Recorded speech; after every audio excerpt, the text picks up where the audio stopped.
বন্ধুরা, আশা করছি সবাই ভালো আছেন এবং সুস্থ আছেন। চলছে পৌষ মাস। এই পৌষ মাসটি মা লক্ষ্মীর অত্যন্ত প্রিয় একটি মাস। তাই এই মাসে গৃহস্থ বাড়িতে ঘরে ঘরে মা লক্ষ্মীর বিশেষ পূজা অর্চনা হয়ে থাকে। এই মাসটিতে কিছু কিছু জিনিস যেটি ঘরের জিনিস, সেগুলি যদি আপনি ভুল করেও আপনার চেনা পরিচিত কোনো ব্যক্তিকে বা আপনার প্রতিবেশীকে বা কোনো প্রয়োজনীয় মানুষকে দিয়ে থাকেন, তাহলে কিন্তু হিতে বিপরীত হবে। দেওয়ার ভালো ফল তো আপনি পাবেনই না, তার সাথে সাথে আপনার সংসারে দারিদ্রতা নেমে আসবে। অর্থাৎ সেই জিনিসগুলিতে মা লক্ষ্মীর বাস। আপনি যদি নিজে হাতে করে আপনার বাড়ির মা লক্ষ্মীকে কারোর হাতে তুলে দেন বন্ধুরা, তাহলে আপনার পরিবার হয়ে যাবে লক্ষ্মী ছাড়া। মানুষ হয়তো অজ্ঞানতা বশতই এই সমস্ত কাজ করে থাকেন ভুল করে, এবং তার ফলস্বরূপ তার পরিবারে নেমে নানা প্রকারের আর্থিক অনটন। তখন ব্যক্তি বিশেষে প্রত্যেকেই ভাবে যে আমরা কি এমন ভুল কাজ করলাম যার ফলে মা লক্ষ্মী আমাদের উপর রুষ্ট হলেন। বন্ধুরা, আর কিছুই নয়, মানুষ অজ্ঞানতার জন্যই এই সমস্ত কাজগুলি করে থাকে। আজকের ভিডিওটি আপনারা যদি সম্পূর্ণরূপে দেখেন তাহলে বুঝতে পেরে যাবেন পৌষ মাস চলাকালীন এই সময়কালে কি কি জিনিস বাড়ির থেকে বার করা বা দান করা বা কাউকে দেওয়া বা ধার দেওয়া একেবারেই উচিত নয়। তাই বন্ধুরা, যদি আপনি কখনো এই কাজগুলি করে থাকেন তাহলে আজকেই কিন্তু বন্ধ করে দিন।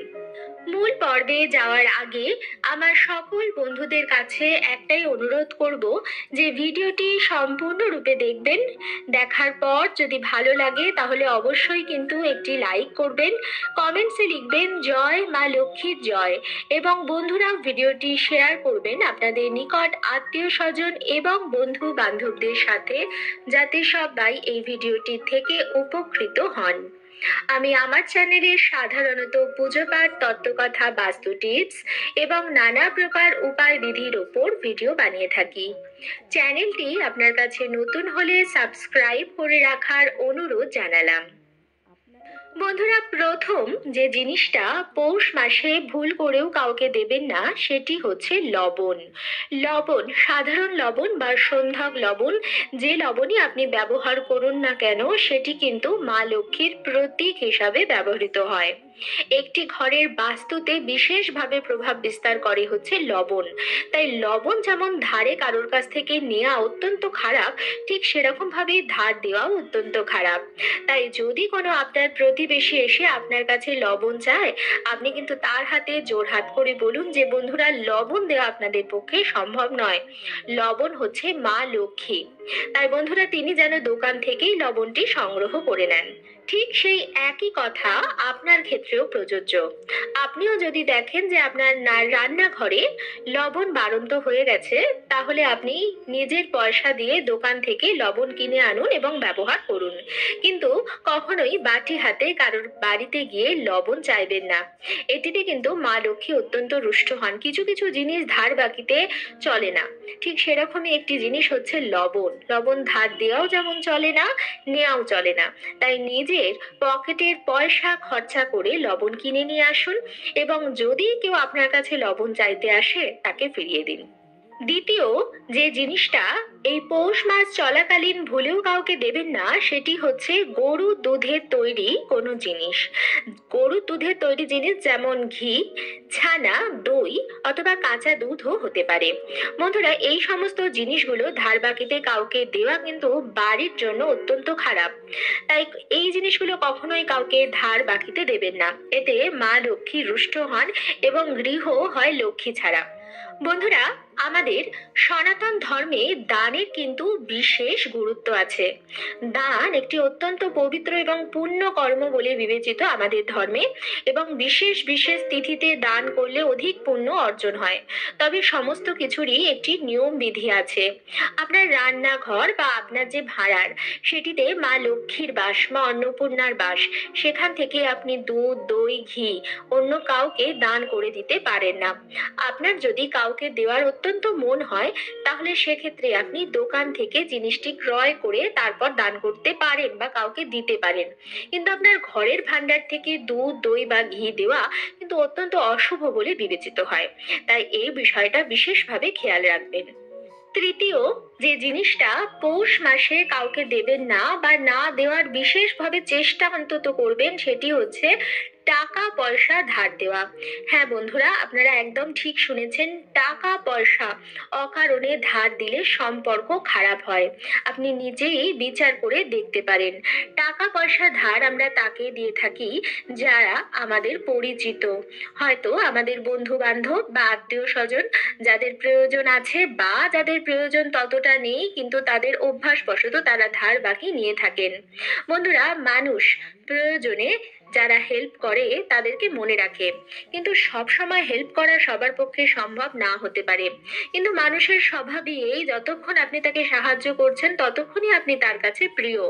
যেদিন আপনি সাহায্য করতে পারছেন না তবে থেকেই আপনি অপ্রিয়। আমি অনেক এরকম সম্পর্ক জানি যে সম্পর্কগুলো ভালো ছিল, কিন্তু যিনি ধার নিয়েছেন তিনি যখন ধারটা ফেরত দিতে পারলেন না সম্পর্ক খারাপ হয়ে গেল। তিনি যখন ধারটা ফেরত দিতে পারলেন না সম্পর্ক খারাপ হয়ে গেল। সবাই কষ্ট করেই পয়সা উপার্জন করে, তাই আপনার অর্জিত পয়সা আপনি যদি কাউকে দিয়ে থাকেন, তিনি যদি সময় মতো ফেরত না দেন, আপনার কিন্তু খারাপই লাগবে এবং সম্পর্ক খারাপ হবে। তাই বন্ধুরা, এই ধার দেওয়া এবং নেওয়া এই জিনিসগুলো কিন্তু অত্যন্ত খারাপ, এতে সম্পর্ক খারাপ হয়। তাই এই জিনিসগুলো বন্ধ করুন। মানুষ নিজের দুর্ভাগ্যের জন্য নিজেই দায়ী হয়, তারপর মানুষ ভাবে যে আমরা এত পূজা অর্চনা করি কিন্তু কোনো লাভ হয় না। আমাদের নিজেদের কিছু কাজের জন্যই আমাদের কপালে দুর্ভোগ আসে, সেটি বুঝুন। তবে হ্যাঁ বন্ধুরা, এটি আমি বিশেষভাবে বলবো, যদি কারোর সত্যি প্রয়োজন হয়, মানে মেডিকেল এমার্জেন্সি বা অ্যাক্সিডেন্ট যদি হয়ে থাকে এবং প্রচন্ড পরিমাণে পয়সার প্রয়োজন, সেটি আলাদা ব্যাপার। কিন্তু এমন অনেক ক্ষেত্রেই দেখা যায় যে এমন কোনো আত্মীয় আছেন বা কোনো বন্ধু বান্ধব আছেন, তিনি নানা রকম ব্যবসা করছেন এবং বারবার পয়সা ডুবছে এবং আপনি তাকে সাহায্য করছেন। এই সমস্ত জিনিসগুলো বন্ধ করুন। আপনি কষ্ট করে পয়সা উপার্জন করছেন, তাই পয়সাকে মূল্য দিতে শিখুন। আপনি যদি নিজে আপনার অর্জিত টাকা পয়সা অর্থ অর্থাৎ মা লক্ষ্মীর কদর না করেন, তাহলে টাকা পয়সাও আপনার কদর করবে না এবং আপনার ঘরে থাকবে না।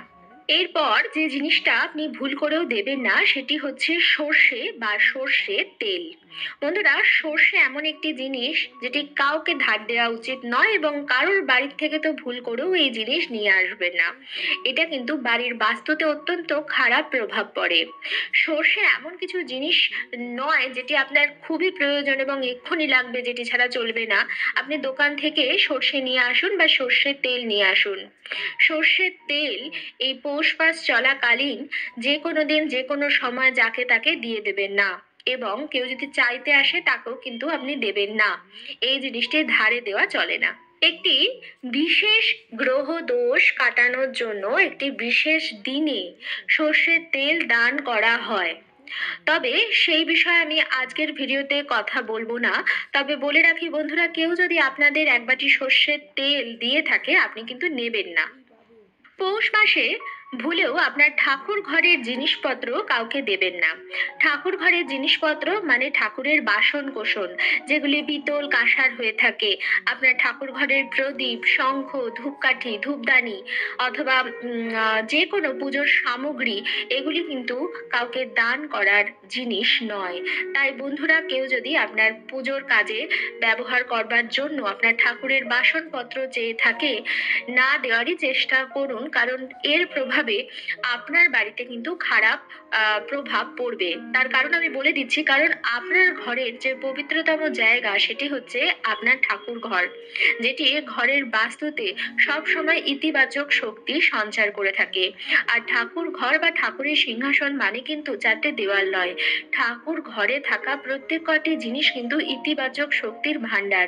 সে আপনার ঠাকুরের শঙ্খটি হোক বা ঘণ্টাটি, ঠাকুরের বাসনগুলি হোক বা ধূপদানিটি, সমস্ত কিছুই কিন্তু পজিটিভ শক্তি বহন করে। আপনি যদি সেই পজিটিভ শক্তিগুলিকে বাড়ির বাইরের অন্য কারোর হাতে তুলে দেন, আপনি কিন্তু আপনার ঘরের পজিটিভিটি কাউকে দিয়ে দিলেন এবং তার বাড়ির যে ঊর্জা সেটি কিন্তু সেই বাসনের মারফত আপনি পাবেন। তাই বন্ধুরা, এরপর থেকে চেষ্টা করুন আপনার ঠাকুর ঘরের জিনিসপত্র, বাসন কোসন বা যে কোনো জিনিস কাউকে না দেওয়ার। পঞ্চম এবং সর্বশেষ যে জিনিসটি আপনি পৌষ মাসে ভুল করেও কাউকে দেবেন না, সেটি হচ্ছে চাল। বন্ধুরা, চালকে মা লক্ষ্মীর প্রতীক মানা হয়, চালকে স্বয়ং মা লক্ষ্মী মানা হয়। চাল ঘরে যদি বাড়ন্ত হয়, অর্থাৎ যদি শেষ হয়, আমরা বলি বাড়ন্ত হয়েছে, চাল শেষ হয়েছে কথাটা আমরা মুখে দিই না। এই চাল কিন্তু বাড়ির থেকে কাউকে ধার দেওয়ার জিনিস নয়। তাই বন্ধুরা, এই পৌষ মাস চলাকালীন ভুলেও কিন্তু চাল কাউকে দেবেন না। এতে মা লক্ষ্মী রুষ্ট হন, মা লক্ষ্মী আপনার গৃহ ছেড়ে সেই চালের সাথে কিন্তু চলে যাবেন। এবং মা লক্ষ্মী যদি আপনার উপর রুষ্ট হন এবং আপনার উপর থেকে মা লক্ষ্মীর আশীর্বাদ চলে যায়, তাহলে বন্ধুরা আপনার সংসারে কিন্তু চরম দারিদ্রতা নেমে আসবে। তাই যদি কাউকে চালের প্রয়োজন হয়, আপনি দোকান থেকে তাকে চাল কিনে দিতে পারেন। বন্ধুরা দেখুন, আপনার সদিচ্ছা যদি থাকে, আপনি কোনো মানুষকে সাহায্য কিন্তু করতেই পারবেন। তার জন্য জরুরি নয় যে আপনার রান্নাঘরে চালের বস্তার থেকেই চাল দিতে হবে। আপনার যদি ইচ্ছা হয় কাউকে সাহায্য করার, আপনি দোকান থেকে চাল কিনেও দিতে পারেন। আমি বলেছি আপনার রান্নাঘরে আপনার চালের যে ভান্ডার আছে, চালের যে পাত্র আছে, সেখান থেকে কাউকে চাল দেবেন না। অর্থাৎ আপনার ঘর থেকে চাল বার করবেন না, আপনি দোকান থেকে কিনে কাউকে সাহায্য তো করতেই পারেন। যদি আপনার সেটা ইচ্ছা হয় যে আমি কাউকে সাহায্য করব, কারণ মানুষই মানুষকে সাহায্য করবে, তাই সেক্ষেত্রে আপনি সেইভাবে সাহায্য করতে পারেন। এবার অনেক বন্ধুরা হয়তো বলবেন, যদি বাড়িতে ভিক্ষুক আসে আমরা কি করব? বন্ধুরা, বাড়িতে যদি ভিক্ষুক আসে, আপনি চাল তাকে না দিয়ে চেষ্টা করুন তাকে বসিয়ে খাওয়ানোর। তাতে কিন্তু কোনো অসুবিধা নেই, আপনি তাকে আপনার যা বাড়িতে রান্না হয়েছে তাই দিয়ে তাকে খাওয়াতে পারেন। কিন্তু অন্ন বা চাল কাউকে এই মাসে, মানে পৌষ মাস চলাকালীন ধার দেওয়া উচিত নয়। তবে দান মহান ধর্ম, তাই যদি খুবই প্রয়োজনীয় কোনো ব্যক্তিকে আপনি অন্ন দান করেন তাহলে করতে পারেন, কিন্তু সব থেকে বেশি ভালো হয় যদি আপনি তাকে আপনার বাড়িতেই বসিয়ে খাওয়ান। এতে তার পেটও ভরলো, আপনার মনেও খারাপ লাগলো না যে আপনি কাউকে সাহায্য করলেন না, এবং পৌষ মাসে যে জিনিসগুলো ঘর থেকে বার করা উচিত নয় সেটাও আপনি বার করলেন না, তাহলে সব দিকই রক্ষা হলো। তাই বন্ধুরা, এই জিনিসগুলি, যে জিনিসগুলি আমি বলে দিলাম যে পৌষ মাসে ভুলেও কাউকে দেবেন না, সেগুলি চেষ্টা করবেন এবং ভেবে দেখবেন যে কেন আমি মানা করলাম যেগুলি দেবেন না। তবে এর মানে এই নয় যে আপনি কাউকে সাহায্য করবেন না। আপনি নিজের মতো করে কাউকে সাহায্য করতে পারেন, একটু বুদ্ধি খাটিয়ে, বুদ্ধি বিবেচনা ব্যবহার করে আপনি মানুষকে সাহায্য করতে পারেন। তবে বাড়ির থেকে এই জিনিসগুলো কিন্তু বার করবেন না, এতে মা লক্ষ্মী রুষ্ট হবেন এবং তার প্রভাব পড়বে আপনার সংসারের আর্থিক অবস্থার উপর। সংসারে নেমে আসবে আর্থিক অনটন এবং পরিবারে ঝগড়া, কলহ, অশান্তি, বিবাদ হবে। আসলে লক্ষ্মী ছাড়া যে ঘর, সেই ঘরে তো অশান্তি, বিবাদ লেগেই থাকবে, সে ঘরে তো সৌভাগ্য, সমৃদ্ধি কোনোভাবেই থাকতে পারে না। বন্ধুরা, আজকের পর্বটি এখানেই শেষ করছি। আশা করছি আজকের ভিডিওটি আপনাদের ভালো লাগলো এবং একটু হলেও উপকারে লাগলো। ভিডিওটি ভালো লাগলে অবশ্যই লাইক, কমেন্টস এবং শেয়ার করবেন বন্ধুরা। আর যদি চ্যানেলে নতুন হন তাহলে অবশ্যই চ্যানেলটিকে সাবস্ক্রাইব করে আমার সাথে থাকবেন।